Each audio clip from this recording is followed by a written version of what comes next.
O consórcio entre municípios, através das associações, tem sido utilizado para resolver entraves na prestação de serviços caros, como na área de saúde, na administração de aterros sanitários, por exemplo.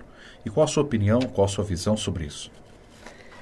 Olha, eu acredito, Sassá, que no nosso município nós precisamos, em vários setores, trabalhar em conjunto com os demais municípios. Existem questões que precisam ser tratadas a nível regional.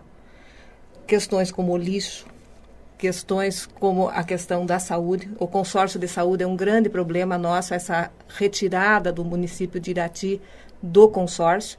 A população tem reclamado bastante, eu tenho ouvido muitas queixas e pessoas que se sentem desatendidas em virtude disso. Então, o consórcio de saúde é uma coisa que realmente nós vamos ter que repensar e que, na minha concepção, eu acredito que tem que ser um trabalho em conjunto com os demais municípios. Como é a área de segurança, como é a área de lixo, a própria questão de captação de água, uma série de outras questões que o Partido Verde entende que temos que tratar a nível regional.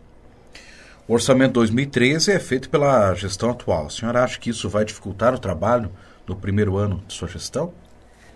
Olha, a questão orçamentária, ela não vai modificar nada em questão de campanha política. Nós, pré-candidatos, não temos qualquer poder de modificar a questão do orçamento de 2013. Até porque o orçamento faz parte de outros documentos, como o Plano Plurianual, que é um documento anterior a ele, né? E que deságua daí na LDO, a Lei Orçamentária Municipal, através da Lei de Diretrizes Orçamentárias também. Mas o orçamento é uma peça administrativa que pode ser remanejada no futuro. Ela não é uma peça estanque em si própria, que fica fechada. Então, a partir do momento que o novo prefeito assume, ele pode, através de enviar projetos para a Câmara Municipal de Vereadores, alterar, de acordo com as suas necessidades do momento, modificando, assim, a peça orçamentária. A senhora ou sua equipe acompanharam a primeira audiência da Lei de Diretrizes Orçamentárias 2013, ou pensam agora em acompanhar a discussão dela agora que ela será colocada em segunda votação na Câmara, ou ainda de acompanhar as discussões da LOA em audiência pública agora em setembro?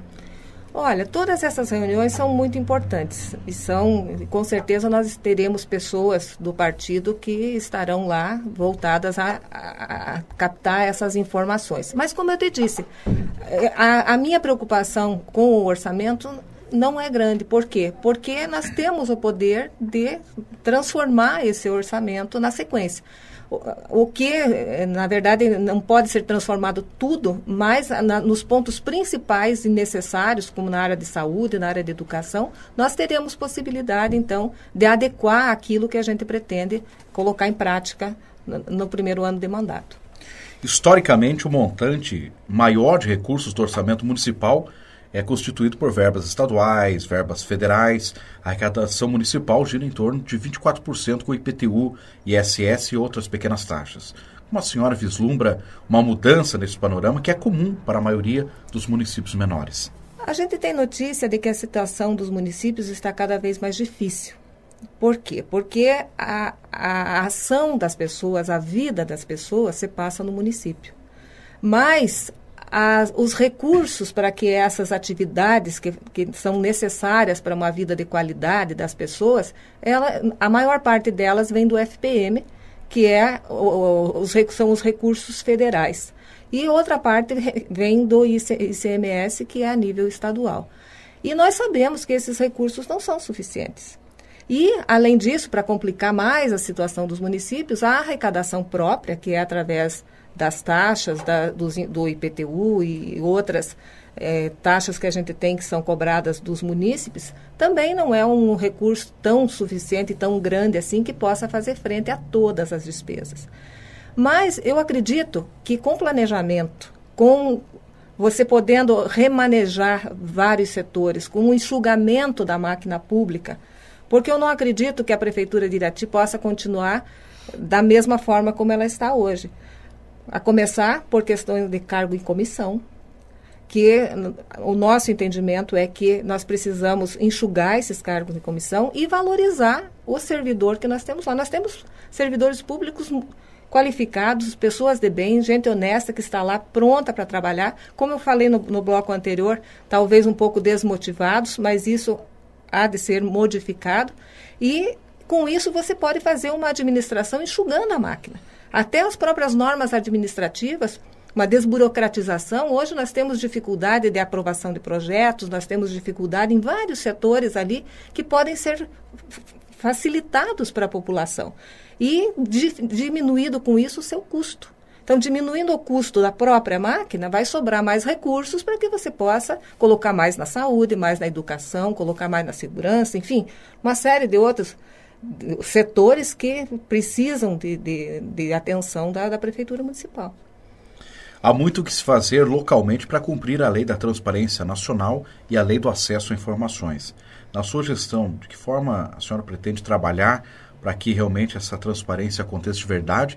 E quais seriam as informações que a senhora julga importante que sejam colocadas à disposição da população no portal da Prefeitura?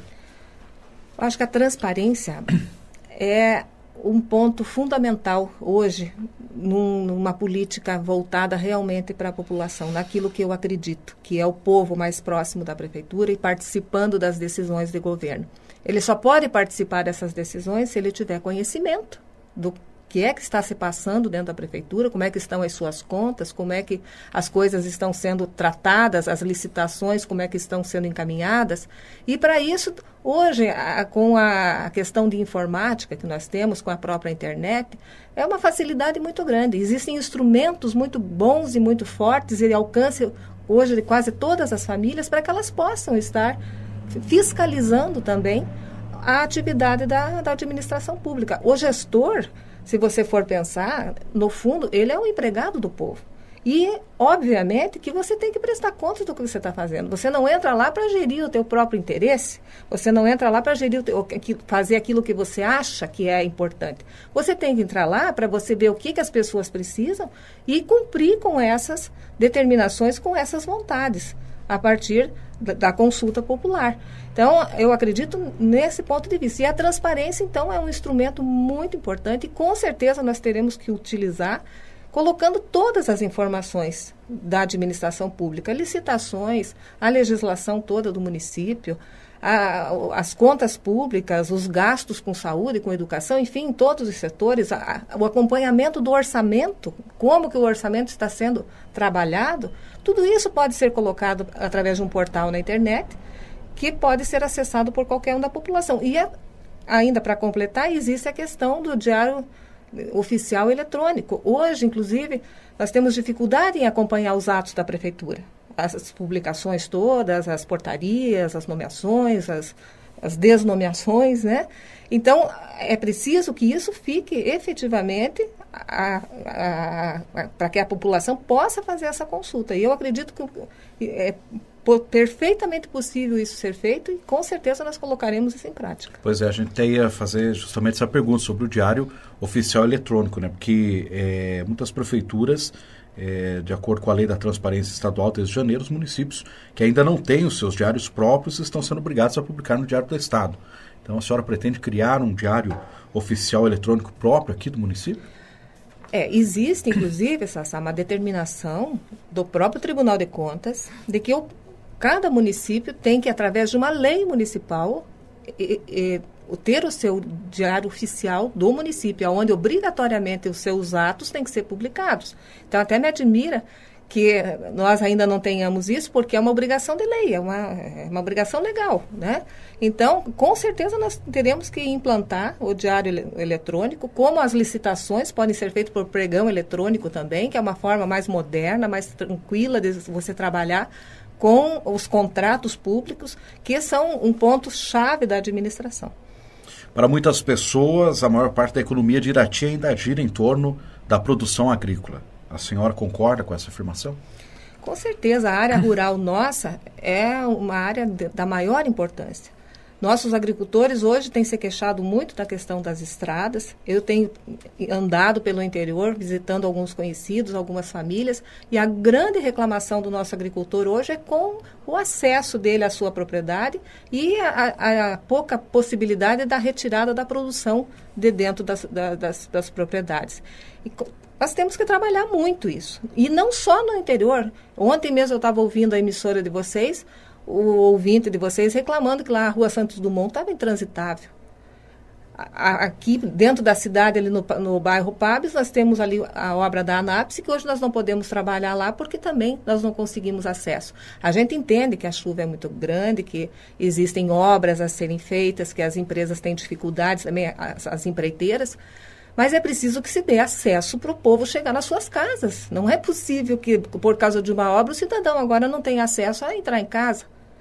Então, existem modos de se adequar à mesma prestação de serviço que as empreiteiras têm que prestar junto à nossa comunidade. Na região, a maioria da população sobrevive com a venda do fumo. No entanto, nos últimos anos, a queda do preço do produto tem feito com que os produtores não tenham assim aquela rentabilidade que eles esperavam. Qual o seu plano para estimular uma produção rentável que possa substituir ou alternar com o plantio do fumo? Nós temos que trabalhar em cima da diversificação de culturas. Eu acredito que a nossa região, que é formada de minifúndios, nós não temos grandes proprietários rurais. O nosso agricultor tem uma propriedade média ou pequena, ele precisa ser estimulado através de assistência técnica, através de projetos no setor de agricultura, no setor de florestas, para que ele passe a utilizar a sua propriedade de uma forma em que ela possa render mais, com novas culturas. Existe o nosso pessoal dentro da equipe, engenheiros agrônomos, engenheiros florestais, vários técnicos dessa área que estão fazendo vários projetos para que a gente possa trazer o nosso plano ainda não está completamente pronto, mas a ideia é a diversificação das culturas e a industrialização dentro das pequenas propriedades também, a indústria de transformação daquilo que o produtor tenha dentro da sua propriedade. É um grande trabalho a ser feito e é um trabalho que com certeza vai dar muitos frutos, porque o nosso agricultor são gente séria, gente honesta, trabalhadores que estão à espera disso. Inclusive, a grande tristeza que eu notei nessas visitas que eu estive fazendo é que hoje o agricultor vê seu filho saindo muito da propriedade. Porque a qualidade de vida que eles têm no interior, embora seja boa, mas o acesso à informação, a própria internet que está difícil, o acesso lá, nós precisamos incentivar isso, trazer um programa novo. A gente vê em tantos municípios aí que a internet é grátis, a internet tem um programa para que você possa trazer a banda larga, que possa fazer a cobertura de todo o município. Nós temos que investir muito no jovem e fixar esse jovem na terra também. Então, existe um grande trabalho a ser feito em cima disso, envolvendo mais as pessoas, fixando-as aqui na nossa comunidade, e eu tenho certeza que nós vamos conseguir fazer isso. A Política Nacional dos Resíduos Sólidos obriga os municípios a acabarem com os lixões até 2014. De que forma a senhora pretende trabalhar para cumprir esta lei ambiental e, ao mesmo tempo, incentivar a sociedade a dar uma destinação correta ao lixo que é gerado diariamente? O lixo é um problema mundial. E aqui dentro do nosso município não é diferente. Eu acredito que o tratamento de lixo e o trabalho em volta do lixo precisa ser refeito e precisa também de um novo planejamento. Nós precisamos tratá-lo talvez a nível regional, talvez uma união com os demais municípios, adequando tanto a coleta como a reciclagem, porque você sabe que isso funciona com uma questão de volumes. Quanto mais volume de reciclados você tem, mais você consegue negociar e ter preços bons e organizar o setor. Hoje nós temos alguns carrinheiros, nós temos associação, mas eu acredito que nós podemos ainda incentivá-los muito mais e trabalhar em cima, que justamente é um dos motes do nosso partido, o Partido Verde, que prega a sustentabilidade, que prega a qualidade de vida, que prega uma nova política, que prega a justiça social. Com certeza nós vamos trabalhar nessa questão do lixo, que é um ponto nevrálgico, que nós temos um ponto fraco realmente e que nós precisamos trabalhar com ele. A gente sabe que existe o lixão na nossa cidade, que precisa ser readequado também. A gente sabe também do esforço que a Prefeitura fez até aqui para conseguir acertar isso, mas não é um ponto realmente muito fácil. Mas eu acredito que com planejamento e com novas ideias e investindo na reciclagem, a gente pode melhorar bastante.